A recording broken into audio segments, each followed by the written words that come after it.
Madame, Messieurs, les membres de la plateforme Justice pour Daha, Madame, Messieurs, les invités de la presse dans toute sa diversité, chère population de Nioro-du-Rip, la famille de Daha à Ouaka et ailleurs, nous soulignons, collectif Justice pour Daha, venons par la présente porter à la connaissance de l'opinion nationale et internationale la situation profondément préoccupante de Moussé Daha Diallo, contrôleur du Trésor du Sénégal, victime d'une détention arbitraire prolongée par les services du pôle judiciaire et financier PJF.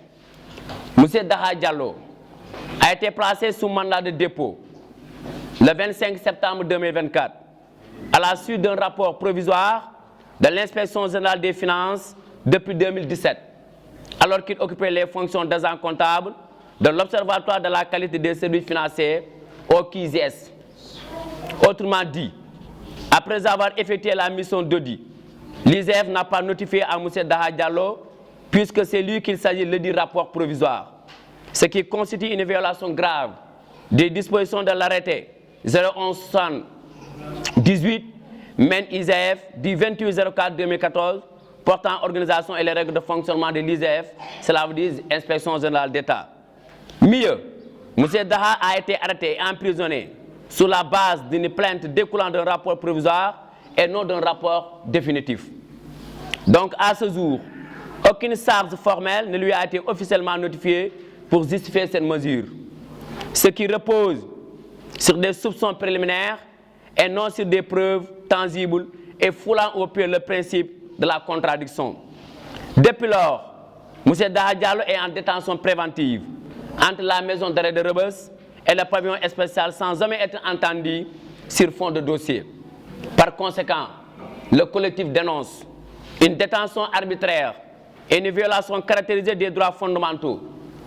Aujourd'hui, exactement, après 19 mois de privation de liberté, la situation de M. Daha Diallo constitue une violation flagrante des principes fondamentaux de l'état de droit et des droits humains les plus élémentaires. Cette détention arbitraire se manifeste par l'absence d'audition au fond, aucun interrogatoire du moins de fond n'a été réalisé, ce qui signifie que M. Daha Diallo est détenu sans être même avoir eu l'opportunité de connaître précisément les charges retenues contre lui et de présenter sa défense comme le garantit pourtant l'article 9 du pacte international relatif aux droits civils et politiques. Le dépassement manifeste des délais raisonnables de jugement. La détention provisoire a excédé de loin toute limite raisonnable.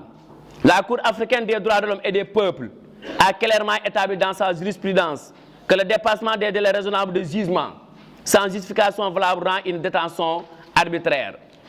La violation du droit a été jugée dans un délai raisonnable. Le droit à un procès équitable garanti par l'article 7 de la Charte africaine inclut à ce que sa cause soit entendue dans un délai raisonnable.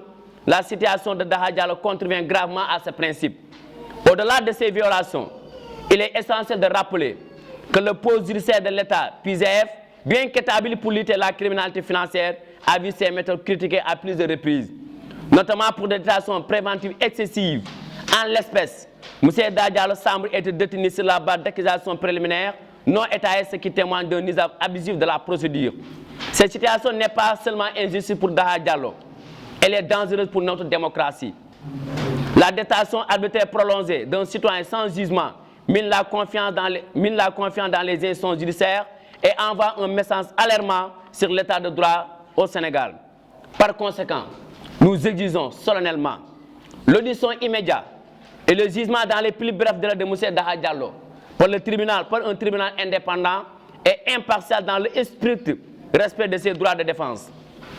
La fin de cette détention arbitraire, soit ça relaxe purement et simple au regard de la violation de la procédure, soit par la garantie d'un procès équitable et rapide conformément aux principes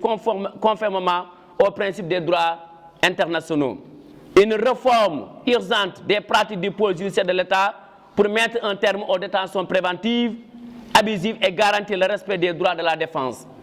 Nous exigeons également aussi le respect scrupuleux des principes de la présomption d'innocence et du droit à un procès équitable, pierre angulaire de notre démocratie.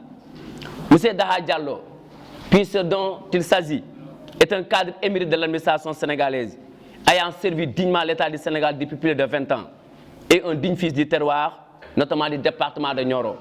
Attaché à sa population, M. Daha Diallo a assisté des familles, accompagné des jeunes, des femmes, des personnes âgées dans toutes les circonstances. Cependant, nous pensons que sa place n'est pas dans les geôles, mais au sein de la société à continuer à vivre dignement comme il se doit. M. Daha Diallo remercie le collectif de cet élan de solidarité manifeste à son égard. Il remercie sa famille, ses amis, ses proches et toute personne qui l'ont soutenu dans ces circonstances particulières. M. Daha Diallo remercie très sincèrement l'amicale des inspecteurs du Trésor AIT.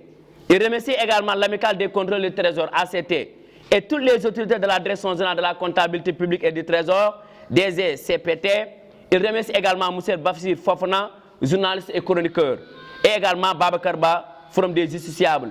Il remercie également les chefs religieux de la région de Kaolack et déplore le mutisme et le manque de solidarité notoire du syndicat unique des travailleurs du Trésor, dont il fut membre. Dans la vie, tout organisme attaqué a besoin d'être défendu par ses propres anticorps. C'est dire que dans de pareilles circonstances, le syndicat devrait rester à ses côtés, devrait rester à côté de ses membres pour leur apporter soutien et assistance. Nous informons l'opinion nationale et internationale que M. Daha Diallo, que depuis sa détention provisoire ou préventive, l'État du Sénégal lui a coupé tous les avantages liés à sa fonction. Car pour le rappeler, M. Daha Diallo a été nommé au chef de poste du bureau de la formation du centre de perfectionnement et de formation professionnelle du Trésor avant son arrestation en septembre 2024.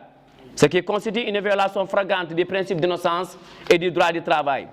Nous rappelons l'ensemble des organisations de défense des droits humains, les avocats, les médias, la société civile, les citoyens sénégalais, les citoyens à s'indigner et à exiger que la lumière soit faite sur ce cas afin que justice soit rendue à M. Daha Diallo et que de telles pratiques arbitraires ne se reproduisent plus dans ce pays.